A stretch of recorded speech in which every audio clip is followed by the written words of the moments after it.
I'm going to take you guys back on a trip to 2016, a time where I was a lot more quiet, a lot more shy, and a way more awkward than I am right now. It was my first year in Frisco ISD, and I'm not really going to take you guys into the details of my 8th grade year, but I will talk about the most significant day. I was sitting there in my Spanish class when one of my friends came up to me and started talking about this class his brother was applying for. I did not know what he was talking about, and that is when he started explaining the ISM program to me. Hello, my name is Sarah Bashara, and that's where my story begins. Welcome to my final presentation night. Today I have officially reached the end of my ISM journey, but I thought I'd walk you guys through it all, starting from the very beginning. After hearing about the program back in 8th grade, I entered high school knowing that it was something that I wanted to be a part of.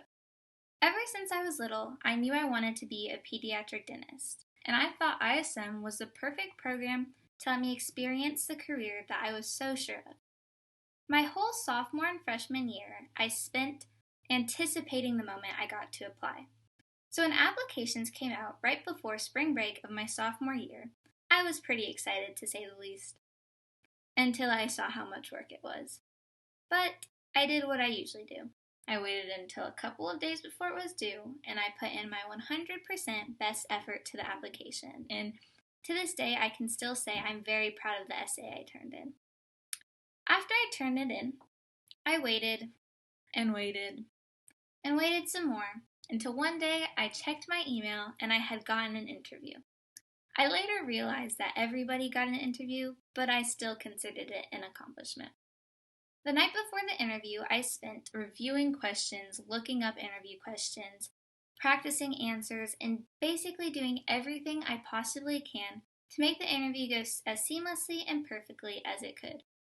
After about an hour or two, give or take, of practicing, I decided that I was going to stop scripting my questions. I was just going to go in, be myself, and if that got me into the program, good.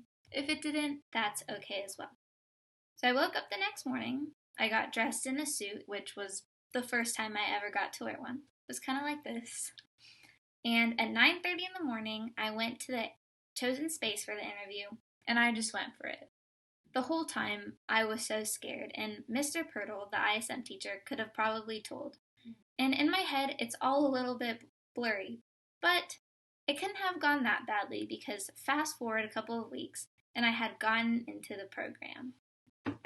Now that brings us to the beginning of the year. It was the first day of class, and I can confidently say that me, as well as my other classmates, were pretty nervous. All the upperclassmen we knew said the class was so much work and that it was so hard, so we didn't really know what to expect for the first couple of days. Then we hit the turning point. On the first day, we went outside, and our assignment was to take a ball and just toss it around to our classmates and say good morning. That was it. The goal was to make us more accustomed to the people we were going to be spending our whole year with and just get used to the class. And at that moment, I thought to myself, maybe it won't be so bad. But that was all before the first research assessment. At this point, I knew that I wanted to be a pediatric dentist because I've always known, and I didn't think I had to research it or do any more learning. But boy was I wrong because there was so much more left for me to learn. So after we got assigned our first research assessment, I finished it and I was really glad. And then we got a second one, and a third one, and a fourth one, all the way up until we had 8 research assessments. And they just kept on coming. But to my surprise, they weren't even the worst part of the class, because we had to start practicing for the highly anticipated Business Symposium. For those of you who don't know, Business Symposium is the first important event in ISM. Students from all over Frisco come together to network and interview with each other and with real professionals, and basically do all the stuff that real business people do. It's something that Mr. Pirtle had talked about all year, but I really had no idea what it was, or how to prepare for it. Eventually, after practicing in class, I started to get the gist. In class, we essentially slaved away making sure that Memorial would be the best represented school at the whole event.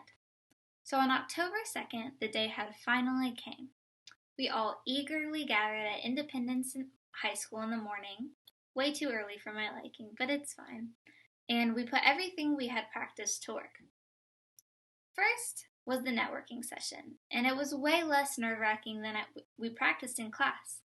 After the second person professional that I had talked to, I was basically ready to talk to anybody. But that is when the timer went up, even though I was just starting to get the feel of it. But it was fine because we were just going into the interviewing sessions, and when we practiced interviewing during class, this is where I felt the most confident because interviewing is what I was pretty good at. But the interviews didn't go quite as I expected, to say the least, because the professionals that I had talked to spent most of the time talking rather than asking me questions. But I gained a lot of valuable information from them, and I wouldn't have changed my business symposium experience. Right after business symposium, we immediately jumped into making calls and calling professionals to find the mentor. I had my contact list with 30 pediatric dentists ready to call. And so that's what I did. I began running through my list, and before I knew it, I burned through half of my contacts without having one interview or even one call back. I looked around and I saw all of my classmates having so much success in scheduling interviews and doing so well, and I was really happy for all of them, but I was wondering why I wasn't having that same luck. And that's where I hit my first roadblock. I was sitting down with Mr. Pirtle and we were reviewing what I was saying in my voicemail to see if there was something I could change to get more success.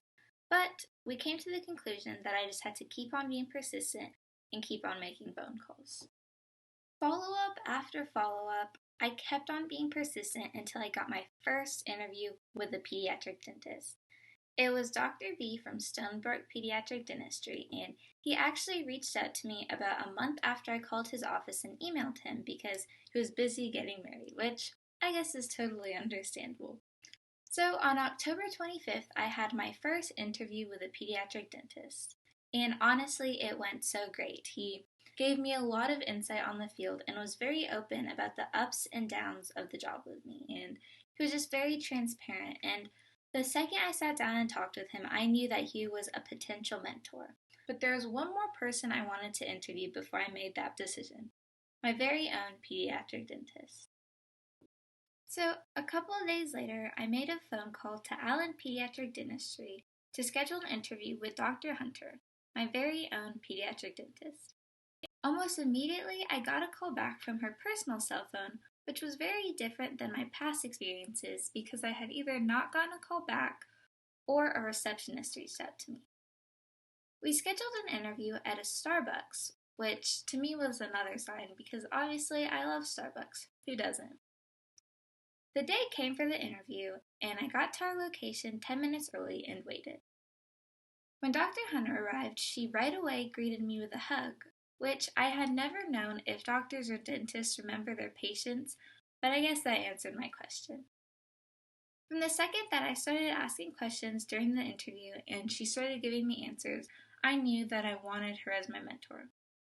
Not only was she the sole reason that I wanted to be a pediatric dentist, but the path that she took to get there and her passion for the field truly inspired me.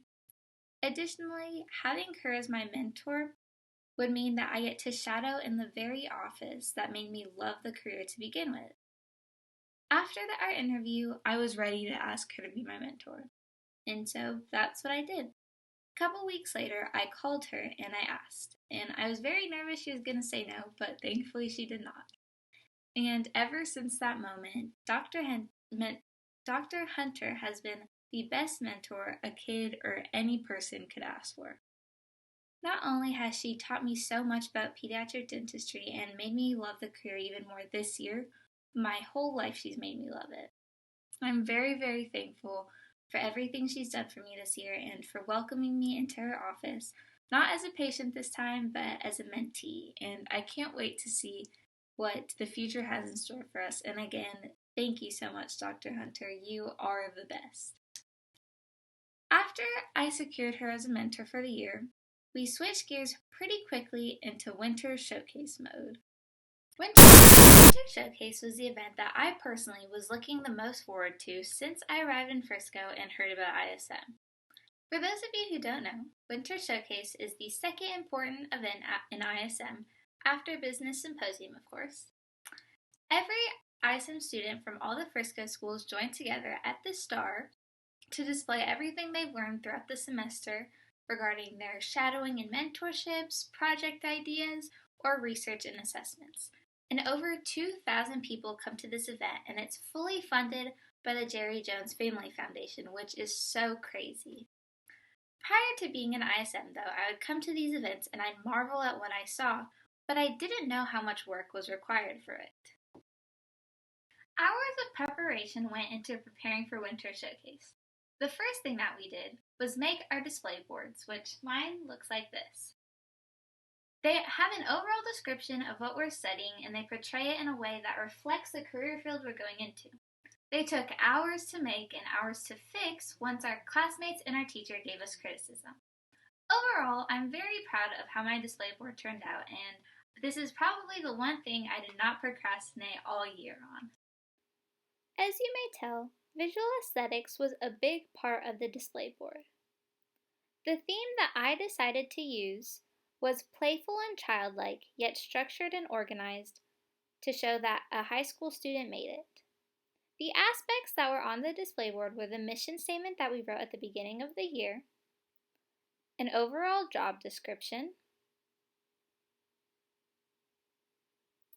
any fun facts or interesting tidbits about pediatric dentistry, the quote that we chose at the beginning of the year, the education required to be a pediatric dentist, and the career outlook of pediatric dentistry. Aside from our display boards, we also had to put in hours of work to finish our hard copy portfolio, which is where we have all of the research assessments, all of the work and research that we have done during the school year is put into this. And essentially it holds all of the work that we did first semester. Inside of our hard copy portfolio, we had our quote, our mission statement, all 8 of our research assessments, and any articles they were written over, assessments based off of interviews we had with professionals,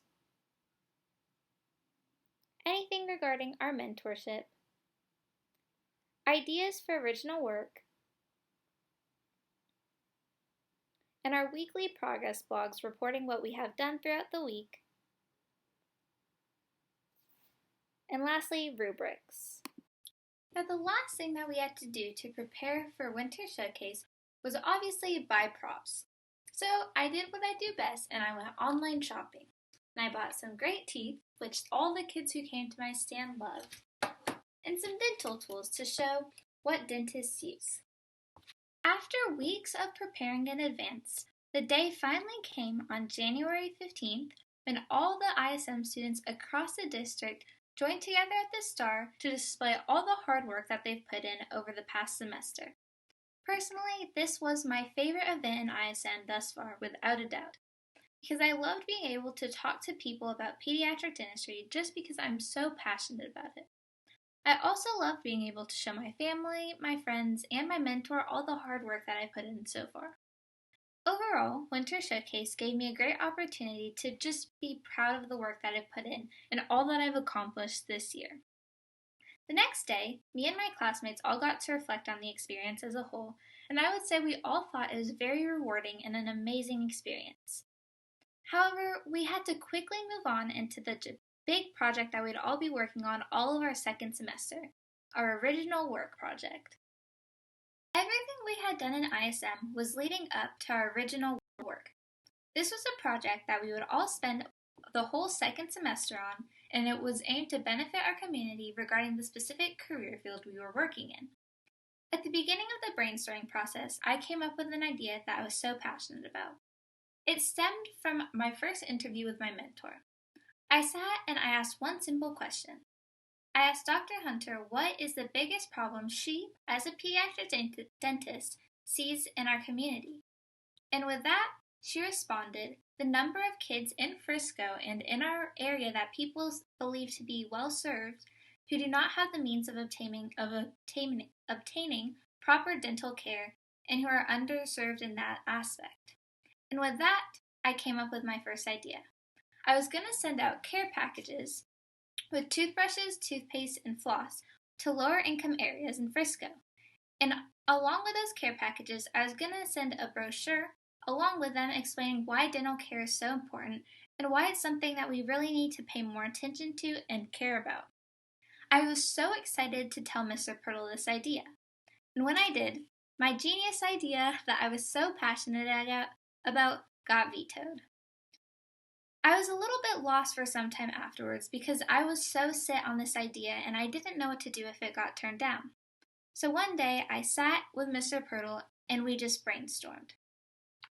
We thought of every idea possible. We came up with business plans, research papers, and so much more. And I did not like any of them. So after about 30 minutes of brainstorming, we came up with an idea that I actually liked. A newsletter. So the idea that I decided to execute was to compile 4 misconceptions about anything regarding teeth and oral health, such as certain products, procedures, and practices. And then I was going to create a newsletter to be sent out to parents to let them know the truth regarding these myths. What inspired this idea was throughout my mentorship with Dr. Hunter, she would often bring up how a lot of times parents won't let their kids get certain procedures done or use certain products at the office because they have read somewhere online that it is unhealthy and it will harm their child.